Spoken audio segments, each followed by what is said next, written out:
Assalamualaikum warahmatullahi wabarakatuh.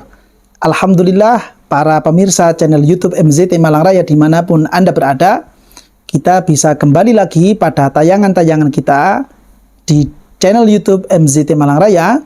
Mudah-mudahan kita semuanya senantiasa dilindungi oleh Allah Ta'ala dari segala bentuk, dari segala kondisi yang tidak kita senangi, dan mudah-mudahan kita semuanya senantiasa diberikan hidayah oleh Allah supaya bisa melangkah untuk jalan-jalan yang betul-betul diridhoi oleh Allah dan juga disenangi oleh junjungan kita Nabi besar Muhammad SAW.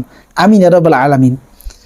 Para pemirsa channel YouTube MZT Malang Raya dimanapun Anda berada, melanjutkan kajian kita di dalam kitab Fathul Qorib, masih dalam pembahasan tentang perbuatan nusyuz seorang istri. Ketika ada seorang istri yang dia itu melakukan perbuatan nusyuz, yaitu tidak melaksanakan hak-hak wajib dari suaminya, maka si suami memiliki wewenang, si suami memiliki hak untuk memberikan efek jera kepada istrinya. Tahapan-tahapan yang disampaikan oleh kitab Fathul Qorib ketika nampak ada tanda-tanda perbuatan nusyuz, maka tahapan yang pertama adalah memberikan nasihat kepada si istri. Kalau seandainya setelah diberikan nasihat, setelah diberikan masukan, supaya si istri ini mau bertobat dari perbuatan nusyuznya, tapi si istri ternyata masih enggan dan masih lanjut melakukan nusyuz, si istri masih berlanjut untuk tidak melaksanakan hak-hak wajib dari suaminya, maka masuk pada tahapan yang kedua, yaitu si suami diperbolehkan untuk pisah ranjang dengan istrinya. Harapannya, dengan pisah ranjang ini, si istri akan mulai berpikir, si istri akan mulai merenung, supaya dia kembali sadar dan bertaubat kepada Allah dan meminta maaf kepada suaminya. Jika seandainya si istri ini masih berlanjut berbuat nusyuz, bahkan bukan cuma berlanjut, tapi tetap berkali-kali melakukan nusyuz, dan itu diketahui oleh si suami, yang pada video sebelumnya kami bahasakan dengan sebutan tahakkuk, betul-betul berbuat nusyuz, maka si suami masuk pada tahapan yang ketiga, yaitu si suami diperkenankan untuk memukul kepada istrinya, dengan catatan pukulan tersebut adalah pukulan yang tidak menyakitkan, karena tujuannya adalah dorba ta'dibin, yaitu pukulan untuk memberikan pendidikan kepada si istri. Dan bagaimana bentuk pukulan itu sudah kami sampaikan pada video sebelumnya, yaitu dengan contoh seperti yang disampaikan oleh para ashabus Syafi'i, sapu tangan yang dilipat lalu kemudian dipukulkan kepada si istri. Artinya tidak melukai sama sekali. Cat ini merupakan 3 tahapan secara berurutan yang disampaikan di dalam kitab Fathul Qorib. Namun, demi menyampaikan keluasan ilmu, demi menyampaikan betapa luasnya wawasan Islam, luasnya wawasan-wawasan ilmu yang ada di dalam mazhab Syafi'i, kami penting untuk menyampaikan bagaimana pendapat-pendapat para ulama yang lain ketika menanggapi keterangan dari kitab Fathul Qorib.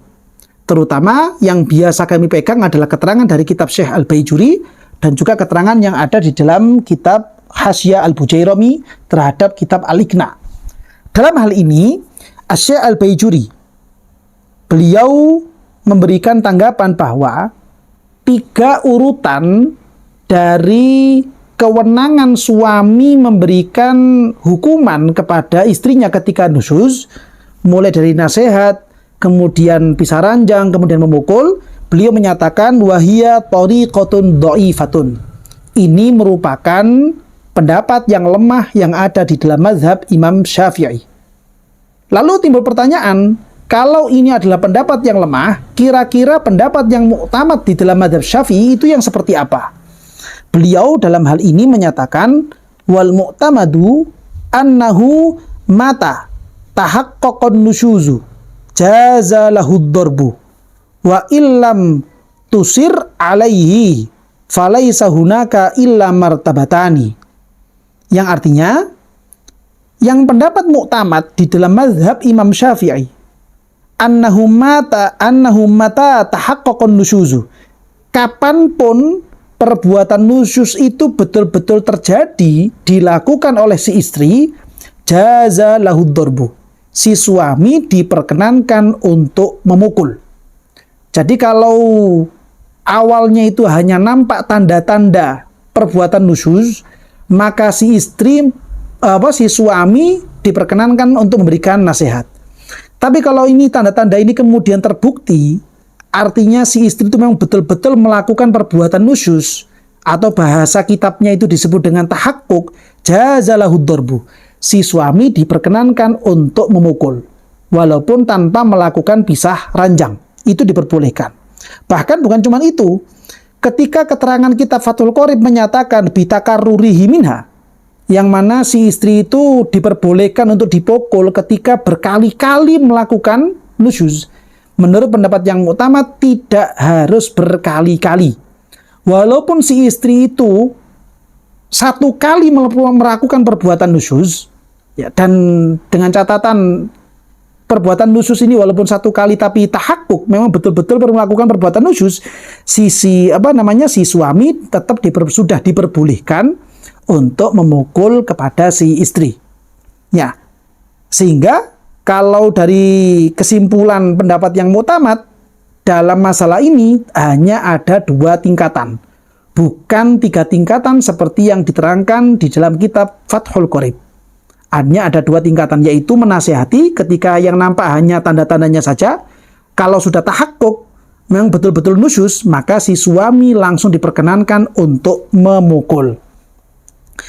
Ini yang disebutkan, yang penting untuk kami sampaikan dari keterangan Asy-Syaikh Al-Baijuri dari sekian banyak keterangan para ulama. Dan inilah yang dianggap sahih, yang memang terbukti dari analisa ini sahih dalam pendapatnya, analisanya Imam An-Nawawi. Maksudnya Imam Nawawi setelah menganalisa keputusan madhab yang seperti itu, yang sahih adalah hanya dengan 2 tingkatan saja, bukan 3 tingkatan. Sebagaimana itu juga diterangkan di dalam kitab Hasyiah Al-Baijuri. Dan ini penting sehingga bisa menjadi renungan bagi para suami, sekaligus juga khususnya kepada para istri. Ketika istri itu mulai dipukul oleh si suami, dan suami itu tipikal orang-orang yang soleh, dia melaksanakan ilmunya, mengamalkan ilmunya, kok kemudian sampai memukul kepada si istri, berarti memang nusyuz dari si istri ini sudah tahakkuk. Si istri ini betul-betul terbukti melaksanakan perbuatan nusyuz, sehingga kemudian si suami itu berkenan atau diberikan wewenang untuk memukul kepada istrinya. Ini walaupun tanpa terjadi pisah ranjang. Ini merupakan pendapat yang muktamad di dalam mazhab Imam Syafi'i. Para ulama, terutama di sini adalah Asy-Syaikh Al-Bujairami, memberikan andai-andai seandainya terjadi. Ya. Si suami ini memukul istrinya karena dakwaan, karena anggapan bahwa si istri telah melakukan perbuatan nusyuz. Lalu kemudian diangkat kasus ini sampai ke pengadilan. Namun ketika sampai di pengadilan, si istri ternyata mengingkari. Si istri tidak mengaku bahwa dirinya telah berbuat nusyuz. Jadi si suami melakukan pukulan kepada istrinya dengan dalih si istri ini telah berbuat nusyuz. Tapi ketika sampai di pengadilan, si istri tidak mengakui bahwa dirinya telah berbuat nusyuz. Dia hanya melaporkan balik bahwa suaminya tiba-tiba memukul. Ketika suami ditanya, si suami itu menjawab bahwa saya memukul istri ini karena dia telah betul-betul melakukan perbuatan nusyuz. Maka dalam kasus seperti ini, menurut kacamata syariat, perkataan siapakah yang perlu untuk diterima dan dimenangkan? Maka dalam keterangan kitab Hasyiah Al-Bujairami, beliau di sini menerangkan, jika sekiranya orang laki-laki atau si suami itu bukan termasuk orang yang dikenal sebagai orang nakal, dia tidak termasuk orang yang terkenal dengan suka mukul, suka main tangan. Dia tipikalnya itu orang-orang yang pendiam, ya, tidak suka nakal, tidak suka mukul, maka si suami bisa dimenangkan. Tapi kalau seandainya si suami itu ternyata tipikalnya adalah tipikal orang yang nakal, dia tipe-tipe orang laki-laki suami yang suka mukul, maka perkataan suami ini bisa dimenangkan dengan catatan ada saksi yang bisa memberikan keterangan bahwa si istri memang betul-betul telah melakukan perbuatan nusyuz. Ini diserahkan sebagaimana keterangan yang ada di dalam kitab Hasyiah Al-Bujairami. Sehingga dari sini ketika suami itu akan memukul si istri karena alasan istrinya telah berbuat nusyuz, maka penting bagi suami ini supaya memiliki bukti, supaya memiliki saksi bahwa istrinya memang telah berbuat nusyuz. Jika tidak, maka khawatir kalau sampai kasus ini oleh si istri diangkat ke pengadilan, maka mau tidak mau ketika si suami ini tidak memiliki bukti atau saksi, dia akan dikalahkan perkataannya di pengadilan. Sehingga yang dimenangkan adalah ucapannya si istri. Si istri yang menang bahwa tiba-tiba dia dipukul tanpa ada bukti bahwa dia melakukan perbuatan nusyuz. Sehingga nanti dampaknya suami yang akan dibalas, dipukul balik oleh pihak dari si istri. Nah, ini penting untuk difahami supaya kita tidak terlalu gegabah di dalam mengambil tindakan, terutama ketika akan memukul pihak orang lain dan itu ternyata tidak terbukti atau tidak memiliki saksi. Ini penting untuk kita renungkan supaya kita bisa mengambil sikap yang lebih hati-hati lagi. Namun harapan terbesar kita tetap minta kepada Allah, jangan sampai rumah tangga kita, keluarga kita masuk dalam kubangan perbuatan-perbuatan yang seperti demikian.